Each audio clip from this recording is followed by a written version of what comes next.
So why? Yeah. Well, good Lord, why do this? Why is the United States? I mean, we don't have a good track record on these things. So what are we thinking? What's our motives? Yeah. So, I mean, there are many different ways to answer this. It's the $64,000 question. I mean, why does the US constantly go to war? It has only been at peace for 16 years in the entire history of its, nearly 250-year history, right? It's constantly at war. Why is the US always going to war? And what could it possibly gain? And on the surface, people will say things, well, it's the military industrial complex. It's these are the people who benefit. They want constant war. But they don't actually want or need kinetic war. They just want the threat of war. But this is a different animal. It's not simply war profiteering that's going on. There are deep ideological and geostrategic considerations involved. If you go back to 1992, the Defense Planning Guidance document, you can see that the ruling imperial elite, the neocons, essentially were planning for total planetary domination. They believed it was the end of history, that the US was the unipolar global hegemon, the boss of the world, and it should keep it that way, and it should do anything and take any measure in order to preserve that power. And we saw that with, what the violence and the tragedy in the Middle East, but also even back as early as the late 90s and early 2000s, they were preparing for war against China. Now, there were schools of thought vis-a-vis China. One school of thought, and this was, the early Clinton administration, was that essentially China, we can bring it into the capitalist system. We'll essentially absorb it into the capitalist system like we did with the Soviet Union. We'll balkanize it, we'll, privatize it, and we'll just turn it into a tenant farmer on the capitalist plantation. And for a moment there, it looked like it was sort of getting in that direction because US companies were making a killing exploiting, Chinese labor and industry. There was a second school of thought, which was that China would collapse, that it was essentially a Potemkin state, and it was like the Soviet Union on its last legs, and it would essentially collapse. So we didn't have to do anything too drastic. We just keep on liberalizing, and as it liberalizes, the regime will change. And there are many people at the highest levels of the US government which will tell you that our engagement with China was a regime change plan. We wanted to change it. We wanted to pull a Soviet Union on it. It was either going to be absorbed or it was going to be destroyed. That was the theory. There was a third group, and these are the neocons. They said China is probably not going to be destroyed and it's going to stay communist, and therefore we need to give it a little push down the stairs. And this was, the people around, the certain elements of the neocon class who were tied into the blue team that were anti-China. And these were old China hawks that really had inherited their grudges from the McCarthy era and the Cold War and 1949. Okay. So you have these three groups. And something strange happens in 2008. Do you remember what happened in 2008? Obama, The meltdown. Yeah, the fiscal meltdown. exactly. So the entire capitalist financial system melted down because this is what happens when you hyper-financialize a capitalist economy. A capitalist economies, as they develop, become hyper-financialized. Nobody's producing anything useful or productive. They're essentially betting on bets that are betting on other bets, right? And so everybody's simply claiming money, but nothing useful is being produced. So this is the kind of extreme hyper-financialization that the U.S. government and the U.S. System runs on, and it does that through constant extraction from the productive global South, both its resources and its labor. And if you look at, for example, the unfair trade or the unfair exchange that happened, for example, from 1960 to the current moment, you can see that it's in the order, depending on how you do the calculation, of about $62 trillion, about $2 trillion a year from the poorest countries on the planet, including China.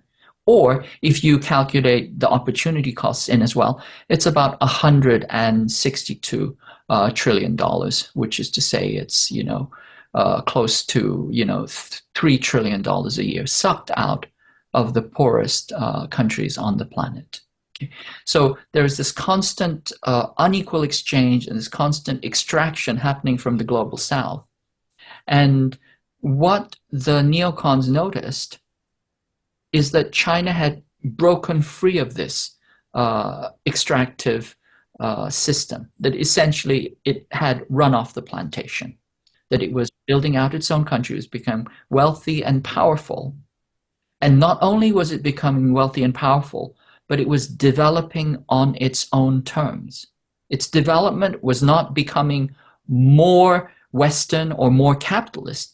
It was becoming more Chinese with Chinese socialism, Chinese socialism with Chinese characteristics.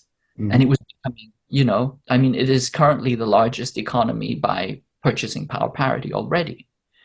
And at the same time, in 2008, the global financial system collapsed. The Western capitalist financial system collapsed. And so this sent alarm bells through the ruling imperial elite. Essentially, it told them that China is not going to be absorbed, but not only is it not going to be absorbed, it's not even going to collapse. In fact, we are the ones collapsing. And therefore, we can no longer rely purely on this, notion of destiny or, end of history or financial absorption or liberal capitalist ideological supremacy. We have to resort to stronger medicine. And that's when the daggers came out. And that's when they started to plan for war. And there's an explicit doctrine of war, I've mentioned this before, called air-sea battle, that was commissioned out of the Office of Net Assessment and then written up by CSBA, which is a Pentagon-affiliated procurement and strategy think tank. And they drafted this doctrine of war, air-sea battle, which is its adaptation of air-land battle. Air-land battle was the doctrine of war against the Soviet Union. It's a doctrine of total war.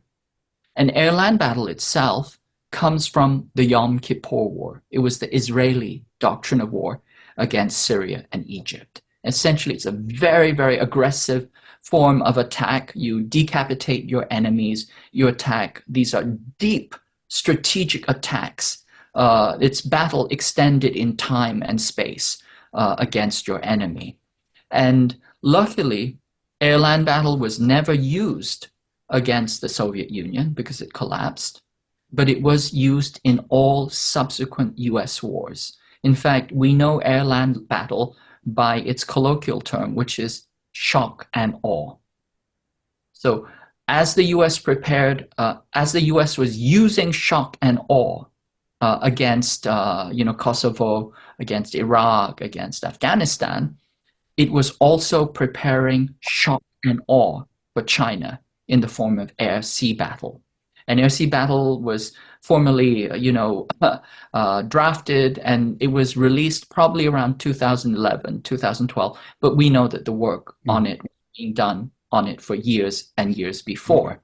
And of course, we don't know what's fully in it. We can only surmise, but we can guess what it is based on its progenitor and the language that it alludes to. There's no public version. There's there's a very small set of public disclosures, but nobody knows what is in the classified version. But so air-sea battle was planned for China, formal doctrine of war released, and then the US also released this doctrine of encirclement called the pivot to Asia, or the Pacific pivot. This was Barack Obama and Hillary Clinton. They declared that they were essentially going to encircle China and contain it and roll it back. And then there was also something called the TPP, the Trans-Pacific Partnership, which was a plan to exclude China from the Pacific economy, as if China were not in the Pacific. So this kind of complete, shunning of China, and they expected that to bring it down. It didn't. Donald Trump didn't sign the TPP, but at the time that they were building the TPP, it was clear that it was designed to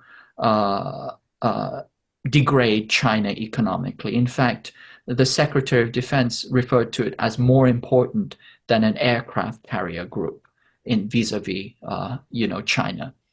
So then Trump came up with his own sanctions, and then these had been followed up and amplified and added on to by Joe Biden. And so what we see currently in the current moment is not only are there specific plans of war, there is very specific shaping of the theater of war for battle, including the pre-positioning of weapons, materiel, and troops all along the First Island chain. You can see the alliances being built. You can see the exercises have an intensity that is kind of unheard of before. In South Korea, 200 days of military exercises last year. They were rehearsing tactical and strategic nuclear attacks.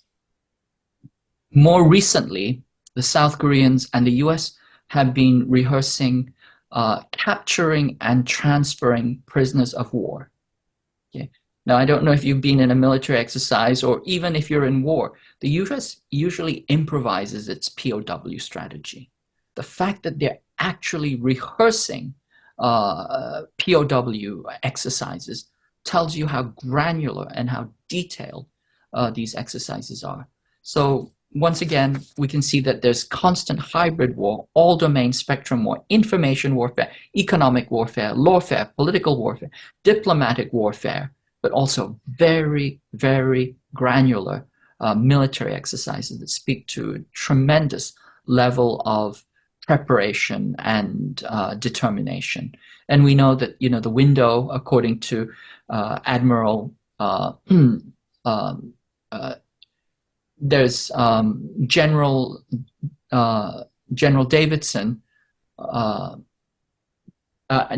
General Minahan said that the war would happen by 2025, and Admiral Davidson said that war would happen by 2027. But the question is not if or whether we will go to war, but when and how. And we even have, Yeah. dates penciled in for war. So I think that gives you a sense of how advanced these plans.